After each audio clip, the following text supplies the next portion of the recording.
কিন্তু আমাকে নিয়ে আসতে হবে, আমার সফলতা এই ইনস্টিটিউটের সাফল্যটা নিয়ে আসতে হবে। তো তোরা আশা করি জেন পাসের যে সফলতা সেটা জানিস, তার কত র্যাঙ্ক জানিস, ফাইনাল মেরিট কার্ড জানিস, কে কোন কলেজে গেছে জানিস, এবং অনেকে এসছে তোদের এখানে, অনেকে হয়তো আসতে পরে তারা কলেজে জয়েন করেছে। আমার কাছে যে নামগুলো আছে সেগুলো তোদের বলে দিচ্ছি। প্রথম হচ্ছে সংস্কৃত কুন্ডু 522 মেরিট র্যাঙ্ক। এরপরে হচ্ছে সিজা দাস 212 মেরিট র্যাঙ্ক। তারপরে হচ্ছে সায়ন্তিকা মণ্ডল 278 মেরিট র্যাঙ্ক। তারপরে হচ্ছে তোর দেবলীনা রয় র্যাঙ্ক হচ্ছে 77। এগুলো সব জেন পাসের বলছি, ঠিক আছে? জেন পাসের পরে এরপরে হচ্ছে তোর নাম হচ্ছে স্বাতি হালদার, তোদের মিষ্টি খাইয়ে গেছে, হ্যাঁ, 399। আচ্ছা, এবারে তোরা হয়তো আগামী দিনে জিএনএমও দিতে পারিস অনেকেই এর মধ্যে, কারণ এদের মধ্যে অনেকে জিএন পাস জিএনএম দুটো দিয়েছে, তোরা জিএনএম দিতে পারিস। এবার জিএনএম এর র্যাঙ্ক গেল, এই জেন পাসের র্যাঙ্ক গেল, এবার জিএনএম এর র্যাঙ্ক দেখি আজকে এখনো পর্যন্ত যারা পাঠিয়েছে, আমরা তো ডাউনলোড করতে পারবো না, যাদের যাদের তারা পাসওয়ার্ড দিয়ে আমাদের কাছে এখনো পর্যন্ত যা এসে পৌঁছেছে তার মধ্যে হচ্ছে দিশা বিশ্বাস মেরিট র্যাঙ্ক হচ্ছে 58, সরি এএনএম হচ্ছে 55, ডিএনএম হচ্ছে 58, কোন হচ্ছে 88। তারপরে হচ্ছে আমাদের এখানে স্নেহা রয়ের র্যাঙ্ক হচ্ছে 930। এখানে সরকারি সিট কত জানিস? 3000 সরকারি সিট। ওখানে যেমন আমাদের জেন পাসের জন্য 1000 সরকারি সিট, ডিএনএ কিন্তু প্রায় 3000 সরকারি সিট। অর্থাৎ যেগুলো সরকারি কলেজে গেছে আমি যদি তাদের র্যাঙ্কটা জানি, যারা ডিএনএ এর যা র্যাঙ্ক করেছে সবাই সরকারি। জেন পাসের যে র্যাঙ্ক কার্ড আমি বললাম সেগুলো আমি আরেকটা রিপিট করে দেবো, ওগুলো সবাই সরকারিতে গেছে, কেউ বেসরকারি নয়। আবার আমি এখন যেটা জিএনএম বলছি, এদের এখনো পর্যন্ত শুধু র্যাঙ্ক কার্ডই পেয়েছি, কারণ এদের কাউন্সেলিং হতে হতে হয়তো দুর্গাপুজো বার হয়ে যাবে, কাউন্সেলিং এর মেরিট লিস্ট আসতে আসতে।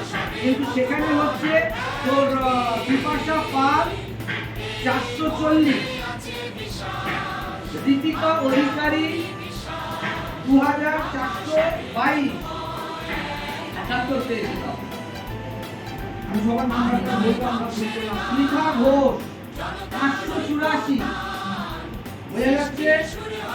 মৌমিতা বেরা 715 র্যাঙ্ক এগুলো। আচ্ছা, এরপরে হচ্ছে কৌশিকী দে 3700। তারপরে হচ্ছে প্রিয়াঙ্কা সর্দার 3400। তারপরে হচ্ছে বানসারি সরকার 808 র্যাঙ্ক।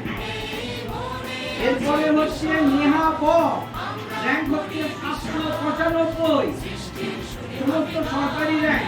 আমি আরেকবার জেন পাসের র্যাঙ্কগুলো বলে দিচ্ছি। সংস্কৃতি কুন্ডু 522, বিএইচ এর জন্য কিন্তু 195 বিএমআর। এবারে হচ্ছে তোর কি বললাম, সৃজা দাস 212, সায়ন্তিকা মণ্ডল 278, এগুলো জেন পাসের র্যাঙ্ক। দেবলীনা রয় 77, সোয়াতি হালদার 399। ওদের কাছে র্যাঙ্কগুলো বলার দরকার কেন? কারণ তোরা এখনকার দিনের ছেলে মেয়ে সবাই হয়তো ইউটিউবে দেখিস, ইউটিউবে ভুল বোঝানোর মাস্টারপিস। ইউটিউবে বলবে 30-40 পেলে সরকারি কলেজে র্যাঙ্ক পেয়ে যাবে, 60 পেলে র্যাঙ্কে সরকারি র্যাঙ্ক পেয়ে যাবে, এই এত কম নাম্বারে পেয়ে যাবে, এটা না হলে মানে একদম ইজি জলভা, মানে যেন পরীক্ষায় বসলে আর ইউটিউবে ওই পড়া করলেই যেন তোরা সরকারি র্যাঙ্ক পেয়ে যাবে। কিন্তু সেটা যে মিথ্যে, এখানে প্রমাণ পাচ্ছি 88 কাট অফ মার্কস। আগের বারে আমি ফিক্স করেছিলাম কত, 80 থেকে 90। এবারে তোদের জন্য আমি কাট অফ ফিক্স করছি কত, তোরা না 85 থেকে 95।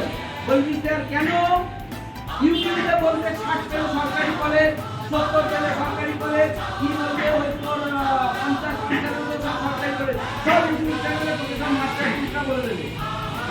বাস্তবটা এখানে আছে 80, 81, 82, 70, 72, 73, 77 এর নিচে কোনো সরকারি র্যাঙ্ক হবে না। কেন? দুটো কারণ।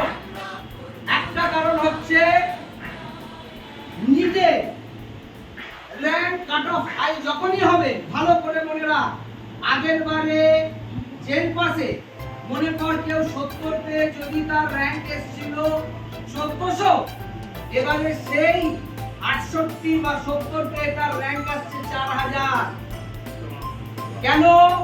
কারণ যেমন বিএসসি নার্সিংরা বসে কোথায়? জিএনএম এ, যেমন নিটের মেয়েরা প্রত্যেকে বসে বিএসসি নার্সিং এ। এবারে যখনই নিটের কাট অফ হাই হবে, তখন যারা আগের বছরে এখানে জেন পাসে ভালো স্কোর করেছে কিন্তু নিচে করেছে, কাট অফ পেয়ে গেছে, নিচে বেরিয়ে গেছে, তখন এখানে যারা তলার দিকে জেন পাস ছিল র্যাঙ্কে, তারা কিন্তু সুযোগ পেয়েছিল, কিন্তু এবারে পাচ্ছে না। তার কারণ আগের বারে 68, 70 কেউ পাচ্ছে না।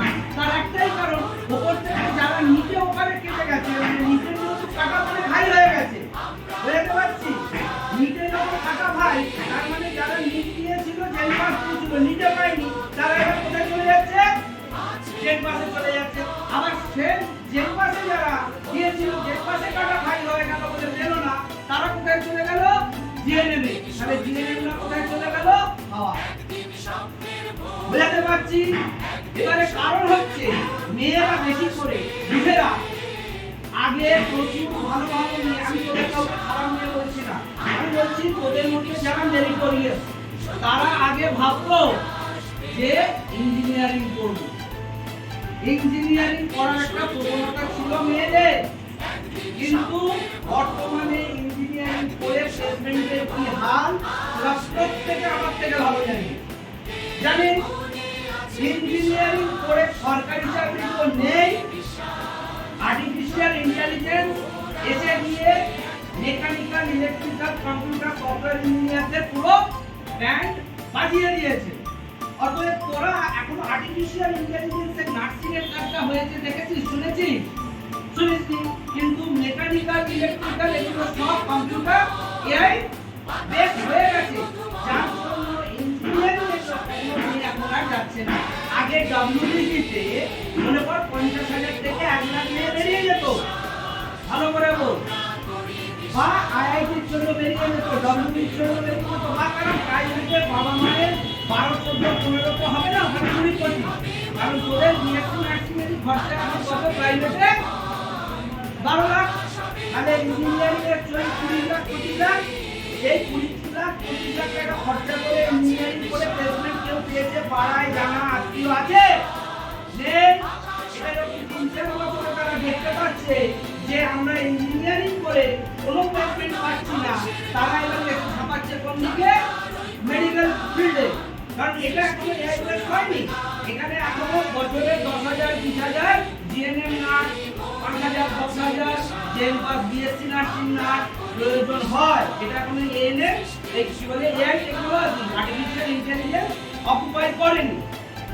মেডিকেলেও যাচ্ছে মেয়েরা, কিন্তু ইঞ্জিনিয়ারিং এর যে মেয়েগুলো যাচ্ছে, মনে হয় প্রতি বছর ইঞ্জিনিয়ারিং এ 2 লাখ, 4 লাখ পশ্চিমবঙ্গ থেকে মেয়েরা যেত, সারা ভারতবর্ষ থেকে 6-7 লাখ মেয়ে যেত, সেই 6-7 লাখ মেয়ে ইঞ্জিনিয়ারিং এ যাওয়া বন্ধ। তারা এসে ঢুকছে কোথায়? জেন পাসে। তারা এসে ঢুকছে কোথায়? নিটে। তাহলে এই যে 7-8 লাখ মেয়ে নিট আর জেন পাসে মিললো, ইঞ্জিনিয়ারিং এ যেহেতু প্লেসমেন্ট নেই, ইঞ্জিনিয়ারিং এ যেহেতু কোনো চাকরির ইয়ত্তা নেই, সরকারি চাকরি তো ভুলে যা, ইঞ্জিনিয়ারিং এর হাতে নেই তো, নরকঙ্কাল হয়ে গেছে ইঞ্জিনিয়ারিং করে, ভবিষ্যৎ কিছু নেই তো। তাহলে তারা যখন নিট আর জেন পাস বিএসসি নার্সিং এ ঢুকে, তখন আগে নার্সিংকে কি ভাবা হতো? সেকেন্ডারি ইন্টেলিজেন্স, অর্থাৎ শুদ্ধ মেধা, যাদের মেধা বুদ্ধি সেকেন্ড স্টেজে আসে তারা নার্সিং করে, ফার্স্ট স্টেজে যারা আসে তারা ইঞ্জিনিয়ারিং আর ডাক্তারি করে। কিন্তু এখন নমুনা পাল্টে গেছে, এখন ফার্স্ট স্টেজে যারা ইঞ্জিনিয়ারিং করতো তারাও বিএসসি নার্সিং করতে আসছে, বুঝতে পারছি। আর যারা সেকেন্ড স্টেজে তারা তো আছে, তাহলে জীবনের জন্য যখন প্ল্যান করছে তখন কি হচ্ছে?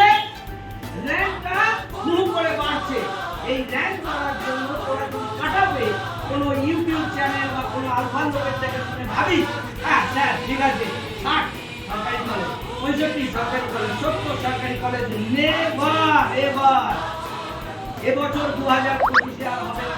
আমার হাতে যাত্রা প্রমাণ তোদের সামনে পড়ে শোনালাম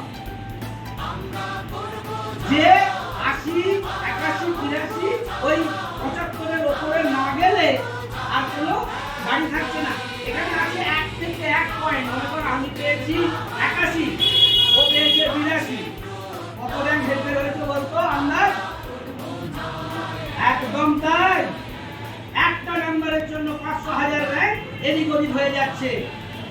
সেই জন্য বলছি আমি দুর্গাপুজোর পর থেকে পুরো ধরবো, এখন থেকে সিলেবাস এগোচ্ছে, এগিয়ে নে, এরপরে 85 আর 95 এর জন্য লড়াই হবে। এখন তোরা ক্লাসে কত পাচ্ছিস? ধারে কাছে নেই, এই কাটঅফের ধারে কাছে নেই। তাও এখন কিভাবে হচ্ছে?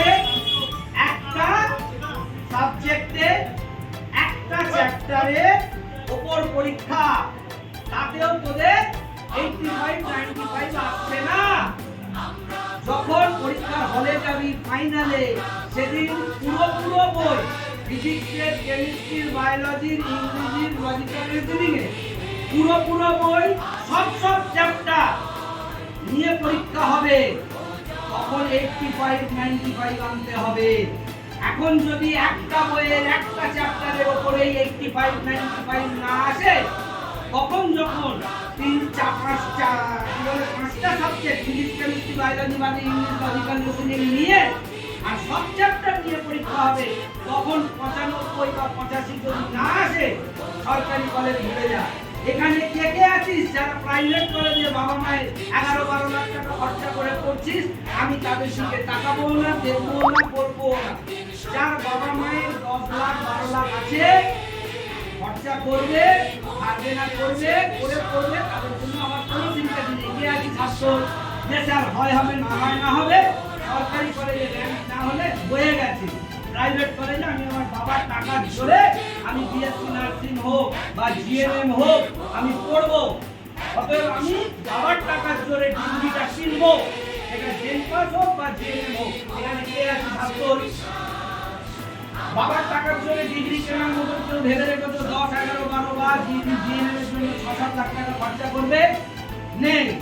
তাহলে সরকারি কলেজে কিন্তু যে যাই বলুক, ইউটিউবে বলুক আর কোনো যে কেউ বলুক, কি বলুক যে 50 থেকে 60 থেকে 70 এত বলবে র্যাঙ্ক এত ছেলে বিজ্ঞ পণ্ডিত একটা র্যাঙ্ক কার্ড হাতে নিয়ে বলতে পারবে না, একটা স্টুডেন্টের সামনে এনে বলতে পারবে না, একটা স্টুডেন্টের র্যাঙ্ক কার্ডের মার্কস দেখিয়ে বলতে পারবে না।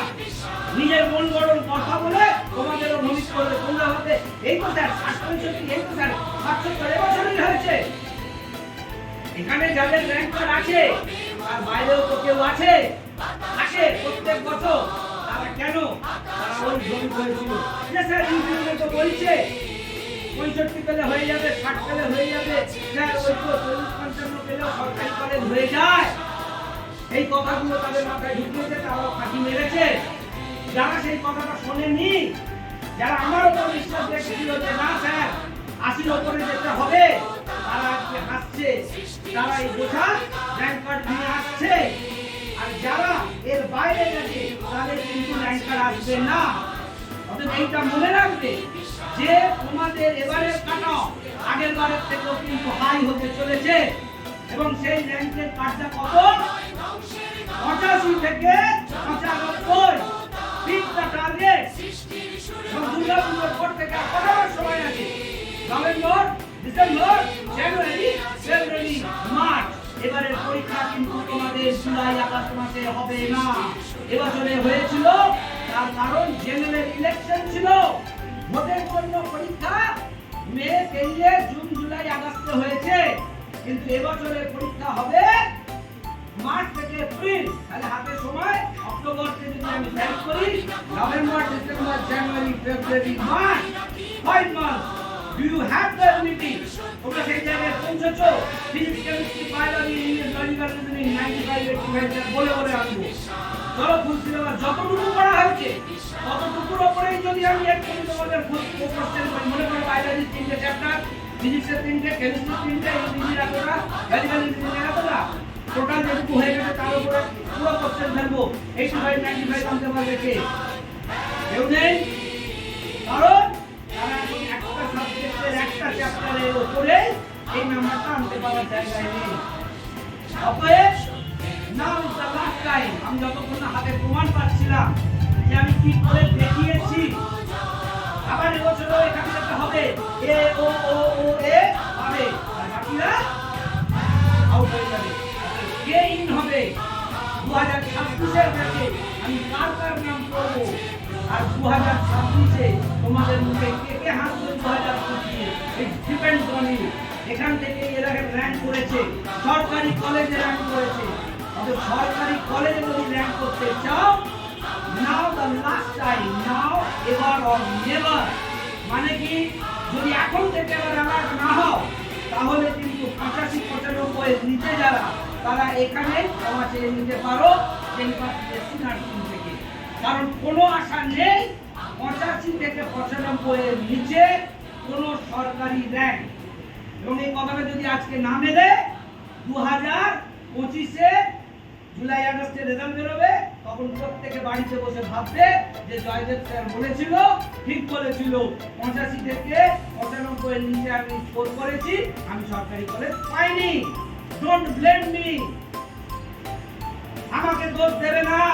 কারণ আমি আজও বলে যাচ্ছি, তোমাদের 85 থেকে 95 পেতে যদি কোনো বাধা হয়, যে স্যার ফিজিক্সে আমার এটা বাধা, কেমিস্ট্রিতে এটা বাধা, বায়োলজিতে বাধা, হিস্ট্রিতে বাধা, লজিক্যাল বাধা, টেল মি কার কি সমস্যা, কার কি প্রবলেম। ফিজিক্সের ম্যাথ করতে কার প্রবলেম হচ্ছে, বায়োলজি কার মনে রাখছে না, কেমিস্ট্রিতে বুঝতে পারছে না, টেল মি দ্য টিচার।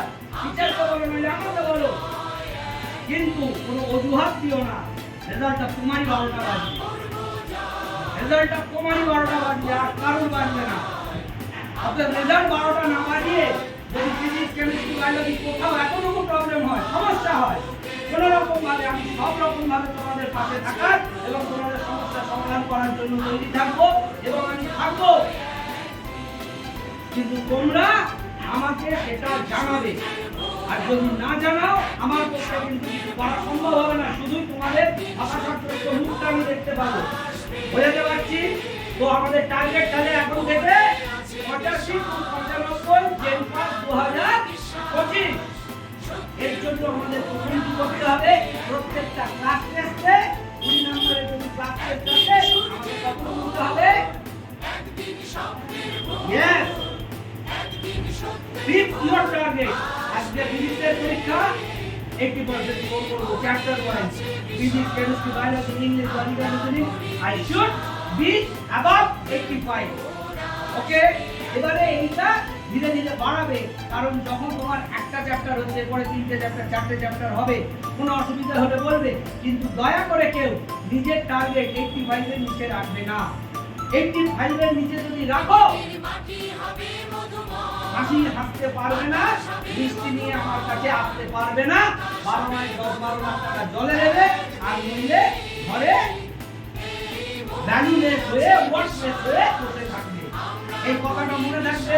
আমি বুস্টার ক্লাস, মোটিভেশন ক্লাস মাঝে মধ্যে দেবো, এমনি তোমাদের কোনো চিন্তার কারণ নেই। কিন্তু আজকে তোমাদের প্রতিজ্ঞা করা হোক যে স্যার সরকারি কলেজেই পাবো, এবং 85 থেকে 95 এর উপরে আমরা স্কোর করব। কনফিডেন্স কার কার নেই, সিরিয়াসলি বল, তাকে আমি আলাদাভাবে দেখবো যে আমার যদি দরকার হয় doubt clear class, special revenue class দিতে হবে। কার মনে হচ্ছে যে সে 85-95 পাওয়ার জায়গায় নেই, সে পেতে পারে না, নিজের উপর বিশ্বাস নেই, কনফিডেন্স নেই, এই মনে হওয়াটা কার কার হচ্ছে? সবার হচ্ছে, সবার হচ্ছে, হাতটা ধরো, সবার হচ্ছে, সবার হচ্ছে। কেন হচ্ছে? এতদিন কাজ করছিলে কি ভেবে 60-70 পাবো, সেটাও কি পাচ্ছিলে? জানি না, পাচ্ছিলে? তাও পাচ্ছিলে না। আমি পাচ্ছিলে 30-40, ভাবছিল 60 তুলে নিয়ে গেলে গাড়ি হয়ে যাবে, 60 কোনো সিঁড়ি থাকবে না। জেন পাশে 60 কোনো সিনে থাকবে না, 80 অ্যাবাভ না হলে। এবারে এর জন্য তোমাদের কার কি কি দুর্বলতা, সামনে আর 10টা দিন আছে Durga Puja, let's enjoy the puja. After the puja I will take care individually কার কোথায় সমস্যা হচ্ছে। এর মধ্যে যতটা নিজেরা পারবে, যে সিলেবাসটা কমপ্লিট হয়ে গেছে সেটাকে বারবার রিভিশন করবে, বারবার করতে থাকবে। ফেলিয়ারের একটা মাত্র কারণ হচ্ছে ভুলে যাওয়া, রিভিশন না করা। এই মন্ত্রটা নিয়ে বাড়িতে যাও, দুর্গাপুজোর খুব প্যান্ডেল হপিং করো, খুব মজা করো, কিন্তু দিনের 3 ঘন্টা রিভিশন করো। যদি রিভিশন না করো তাহলে কিন্তু তোমাদের মধ্যে এই যেটুকু থাকবে তোমার 1 মাস 15 দিন যা যা খেটেছো, এই খাটনিটা যদি ওয়েস্ট হয়ে যায়, আবার পুজোর পরে কিন্তু এই পুরো টাইমটাকে আবার রিইনভেস্ট করতে হবে। অর্থাৎ আমার মানি পার্সে যদি 5,000 টাকা থাকে, আমি যদি সেটা হারিয়ে দেবো কি হবে? এটা লস। তোমার মাথায় আজ পর্যন্ত যেটুকু ঢুকেছে সেটুকু যদি তোমরা হারিয়ে ফেলো দুর্গাপুজো এনজয় করে, কি হবে? আবার টাইম ইনভেস্ট করতে হবে, আবার এটাই থাকতে হবে। অর্থাৎ এখন থেকে যতটুকু করবে, নতুন পড়া মনে রাখার থেকে পুরনো পড়া ভুলে গেছো কিনা আগে রিঅ্যাসিওর হও। বোঝা গেছে? তাহলে আমাদের টার্গেট কত ফিক্স করা হলো? জোরে শাউট 85 থেকে 95। আমরা এই টার্গেটের জন্য লড়াই করব আগামী সেমিস্টারের জন্য, আগামী এক্সাম 2024